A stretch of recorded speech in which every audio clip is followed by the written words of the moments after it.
The man has been up and down the NFL. He's probably the only I've been one. everywhere, man. I've been everywhere. On today's Odd Coaches podcast, Dr. Adams and Coach Francis preview the NFC East in advance of the 2021-2022 NFL season. Welcome to today's show. Dr. Keith Adams is the president of the CKA Save Project, a nonprofit organization designed to assist student athletes and the people who work with them through educational and professional development. He is a career academic and athletic leader with close to 30 years of experience on the high school and college levels. He has won numerous championships and epitomizes professionalism. Coach Mike Franchise Francis is one of the most successful football and basketball coaches in the state of Maryland. He too is a career academic and athletic leader with close to 30 years of experience on the high school and college level and is self-admittedly a little rough around the edges. Both men have mentored countless student athletes, teachers, and coaches using their unique methods and approaches to leadership. Both men also share a unique and special friendship that was cultivated often through their unique perspective of life and leadership. Dr. Adams through his extensive educational background and Coach Francis through his life experiences. Can these two men share a podcast without driving each other crazy? Welcome to the Odd Coaches podcast. Welcome to the Odd Coaches podcast. I am Dr. Keith Adams, founder and president of the CKA Save Project, a nonprofit organization designed to assist student athletes and the people who work with them through educational and professional development. And with me today is the Mr. Electricity, Steve Regal, to my gorgeous Jimmy Garvin, the team that upset the Road Warriors for the AWA Tag Team Championships when the Freebirds came in and hit them in the back and got the 1-2-3. Coach Mike Francis. And Coach, how you doing today, my friend? Steve Regal. Mr. Electricity, Steve Regal, not the English Patriot. Not Lord Steve crazy. Regal. I'm doing well. Thank you, sir. Thank you. Hope everything is good. Let's get it. All right. So we are going to continue our NFL preview of the 2021-2022 football season. And we are going to the primo division in my eyes. Yes, sir. Based on how I have grown up. We're going to talk about the NFC East today. In segment one, we will talk about the Washington football team and the Dallas Cowboys. In segment two, we will talk about the G-Men, the Giants, and the Philadelphia Eagles. And in segment three, we will give our predictions. Yes, there's a little bit of excitement in the air as we talk about the NFC East because both of us grew up on NFC East football. So let's go ahead and get started. The Washington football team, Coach, they just might win this thing. Tell me what you're thinking, sir, about the WFT. Well, the WFT, not the WTF. So let's make sure we got it straight. But I think, and this takes a lot for me as a Cowboy fan, their front seven defensively might be the best in that conference and could vie for, in that division and could vie for the best in the NFC, to be honest with you. They got some horses, man. They got some horses. They play well defensively. The interior line is just so tough to beat. You can't block them. And you can do that, linebackers can run. So I don't care who you are or what you have. When you can't block people, the teams that win the Super Bowls that you think back to, they could get to the quarterback with 4 linemen, and that goes all the way back from, the late 80s with the Dallas Cowboys and going all the way through the early 90s. Then the Giants, if you remember the Giants when they had Michael Strahan and they had 4, and then you had the Tampa Bay Buccaneers with Warren Sapp. They had 4 up front that you just couldn't deal with. And I think the Washington football team has that right now. Well, I got to tell you, outside of it being local to us, I'm watching the Washington football team from a leadership standpoint. And in one of our early episodes, I said something that caused some pause, not only from you, but many of our listeners. And thank you guys for listening. I say quarterback is an overvalued position. I think there's too much investment in quarterback. Well, my theory will be put to the best this year, baby, because the Washington football team have three of the most mediocre quarterbacks possibly in the history of the NFL. They've got Ryan Fitzpatrick, who has played for 478 teams, and God bless him, he's collected checks, and he hasn't bothered anybody. Look, my wife said, man, he said this is the best team he's played on. Oh, well, shucks, what's that saying? He's collected checks for 17 years. They've got Taylor Grampy or Heineken or whoever. Heineke. And they got Kyle Allen, who Ron Rivera brought in with him just so he could help at practice. And as a coach who brought his buddy with him from one school to another to help coach, man, I totally get it. So I'm excited. I think that defense, now I don't know about their corner play. I don't know about their safeties, but man, that first seven, man, good luck running against them. Because I don't think that's going to happen. So hopefully their corners and their safeties and their nickel package works out, because those down linemen, man, they're going to pin their ears back and just go after it. Ryan Fitzpatrick, to allude to what you're saying, that this is like the 9th or 10th team that he's played on. The man has been up and down the NFL. You know, he's probably the only I've been one. everywhere, man. I've been everywhere.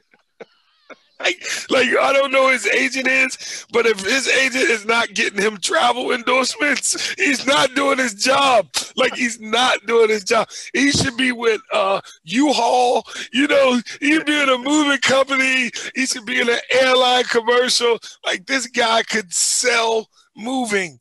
I mean, the guy at Miami, Tampa Bay, the Jets, the Texans, Titans, Bills, Bengals, Rams, and now, you know, the Washington football team. Come on, man. You can't tell me that don't deserve a U-Haul commercial.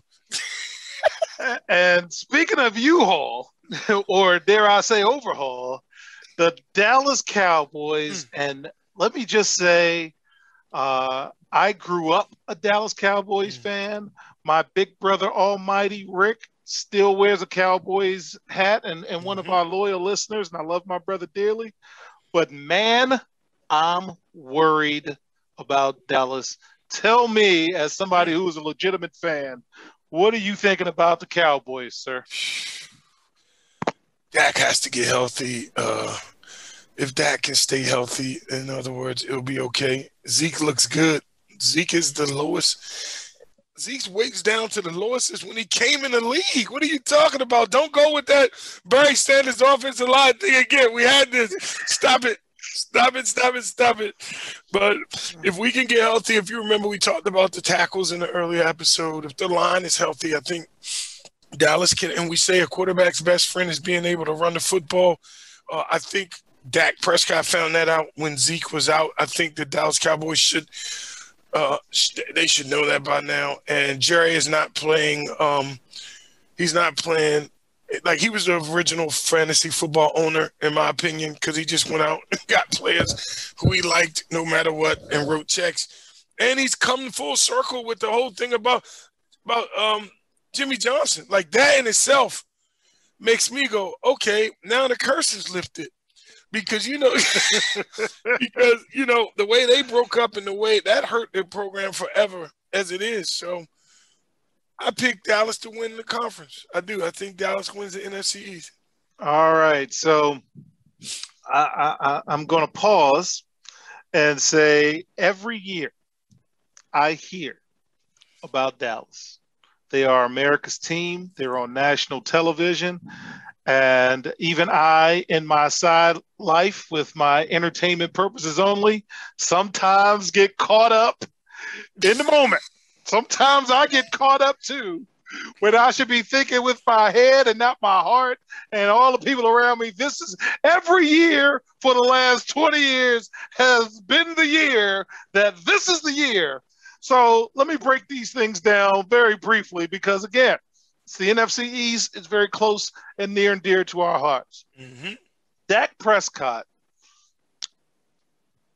is a very talented young man. Mm-hmm. I'm sure he's a good family man, and he's a wonderful person. But wasn't he a 4th round draft pick for a reason? Mm-hmm. I'm going to say that. Wasn't he so all of these hopes, dreams, and flag waving is on a 4th round draft pick, and they keep telling me that this is it. But the records indicate otherwise. They're telling me that Zeke's in good shape. Well, first of all, as a coach, why'd you get out of shape? It goes to your level of sustainability. And once he got his check, what's his production been after the checks have cleared? And for running backs, the window's not that large anyway in terms of time. Hey, Alfred Morris, how you doing out there, by the way? So I'm not sold on the Zeke thing. And does he catch passes like the McCaffrey kid? Does he do anything else other than run between tackles? So, hey, good luck. They do have a favorable schedule. That helps because Washington football team doesn't. But I'm not overly sold. But I am sure when the momentum hits and the friends start chit-chatting and the libations start rolling and they're going to say, this is the week, go ahead, put a little bit on the – I am sure I will get caught up again, especially on Thanksgiving Day. But my wife will give me that deadpan look and said, went with Dallas, huh? Yeah, I should have known better. And that's kind of how I felt for the last 20 years. I should have known better. But you're a legit Cowboys fan. Close us out in this segment. Any final thoughts on Dallas? I think if the line stays healthy, Dallas is set up to win the division. Like I said, I know that the Washington Redskins have the best front seven. Football team. Oh, excuse me. The Washington football team has the best front seven, but I think if the Dallas Cowboys can stay healthy and the line is okay, Dallas has a better quarterback than the Washington football team. So I think that dynamic position that we talked about that you don't believe in puts Dallas a little bit ahead of the Washington football team. Yeah. The Fitzpatrick kid has bum tendencies. We'll be right back after this short presence.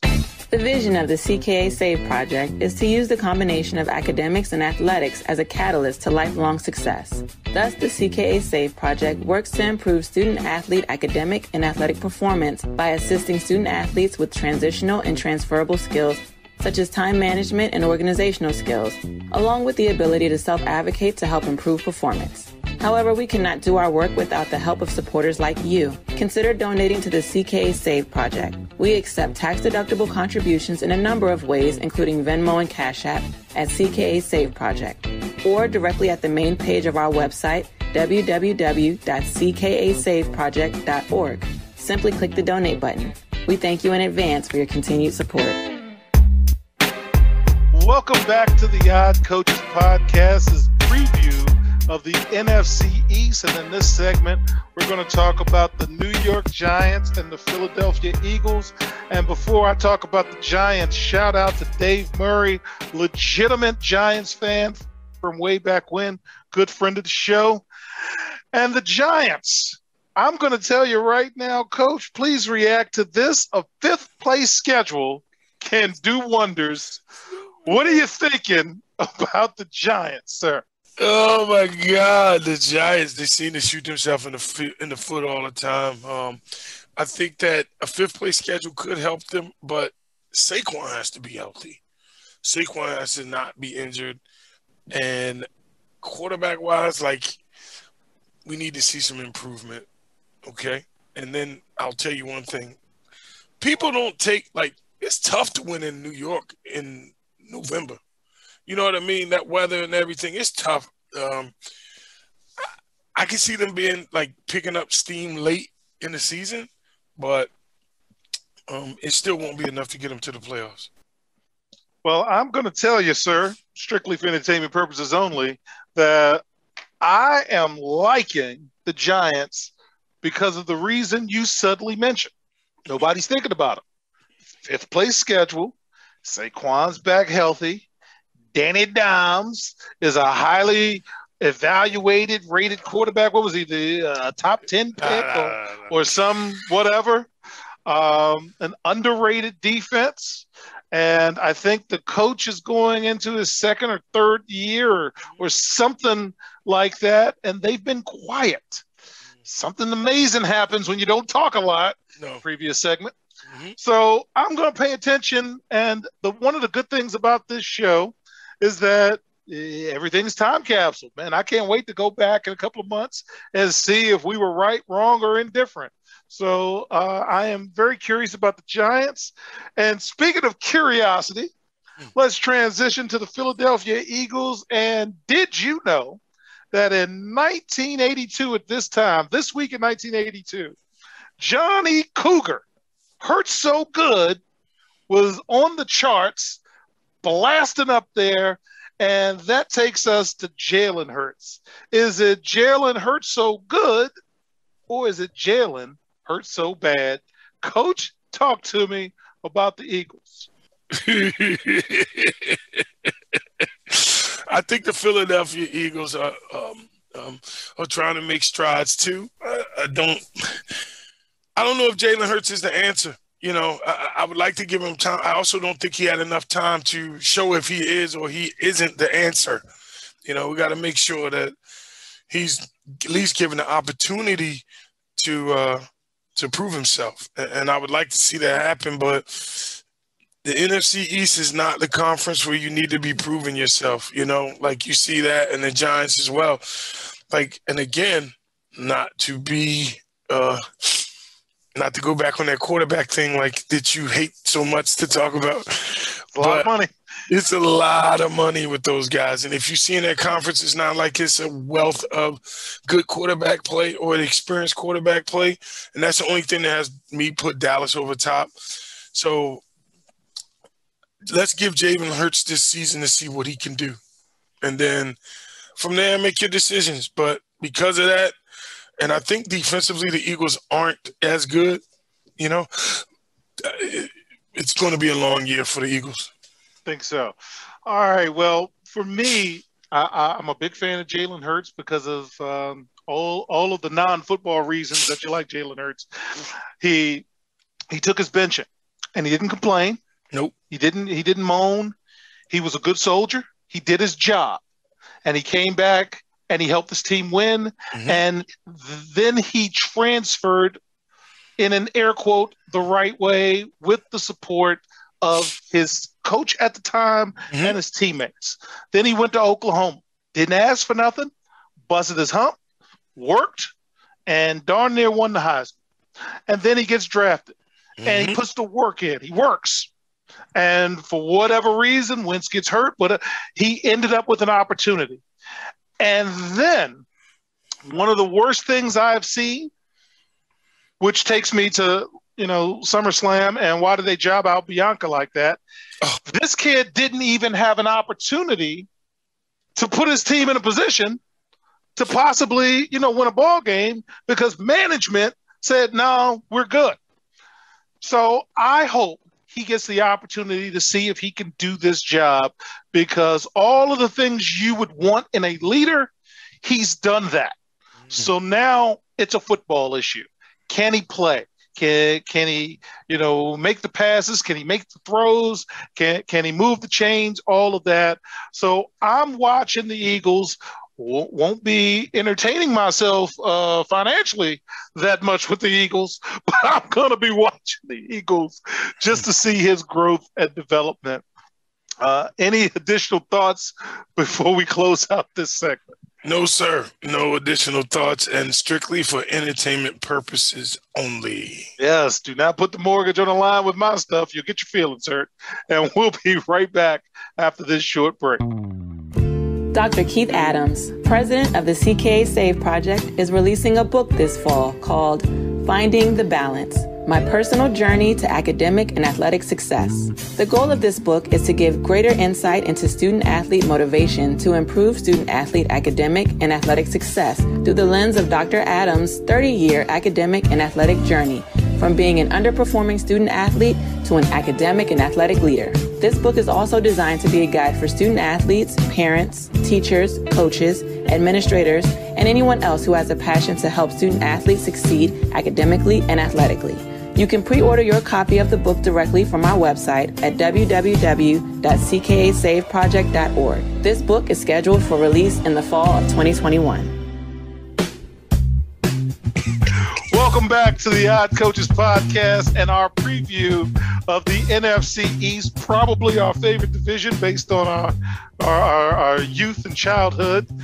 Segment 3 of the predictions, and thanks to our good friends who don't know us at Athlon Sports, here are the top predictions for the NFC East. Number 1 is the Washington football team. Number 2 is the Dallas Cowboys. Number 3 are the New York Giants. And number 4, Philadelphia Eagles. Coach, what are your predictions for the NFC East? NFC East, again, I say the Cowboys because of Dak Prescott, slightly better than the other quarterbacks in that He's not division. slightly better than him. He's better than him. I was trying to be politically correct. But, yeah, so he's better than the other quarterbacks in the division. Washington football team, defensively, probably better than anyone. I don't know if Fitzmagic and Heineke can make enough plays to keep them at the top of the division, put it that way. I know everybody goes back to Trent Dilfer and the Baltimore. Flacco got a ring too, buddy. Yeah, but I don't know if the Washington football team defense as good as Ray Lewis and Tony Siragusa and Ed Reed. Like those, you're talking about 5. They had 5, 6 Hall of Famers on that defense. So I don't know if Washington's that good yet. So give me Dallas, Washington football team. Honestly, Giants and Eagles is a toss. You can put them in either way, honestly. All right. Well, for me, because of my love affair of this experiment, I'm going to say the Washington football team will win the NFC East. The Cowboys will be second. I think the Giants will be third. And they are my sneaky pick every week. And I just don't think they're going to let Jalen give him the chance that they need. So the Eagles are fourth. I have the Washington football team and the Dallas Cowboys as the big playoffs teams. But again, man, the Giants in that 5th place schedule, I'm going to pay some extra attention to the New York football G-men. Just because that 5th place schedule is always something funky with a 5th place schedule. Any final thoughts of the NFC East? Because this is your division, my friend. Yes, sir, it is. And I love this division, of course. Like you say, we grew up in it. It's Cowboys fans and being right here, being close to Washington football team. But I think that the Cowboys win this thing. I do. All right. Well, fans, I can't wait to take this episode back and hit the rewind sometime in December. And I think there might even be a show in terms of what we said and what happened. So look at us planning out loud. And that makes sense. Thank you so much for joining us on this episode of the Odd Coaches Podcast. We hope you enjoyed today's show. Follow the Odd Coaches Podcast on Twitter and Instagram at CoachesOdd, and make sure to like, subscribe, and share the Odd Coaches Podcast. Follow Dr. Adams on Twitter and Instagram at CKA Save Project, and don't forget to follow Coach Mike Francis on Twitter and Instagram at Coach Franchise, spelled Coach Franchize. For more information about the CKA Save Project, please visit them on the web at www.ckasaveproject.org. See you next time on the Odd Coaches Podcast.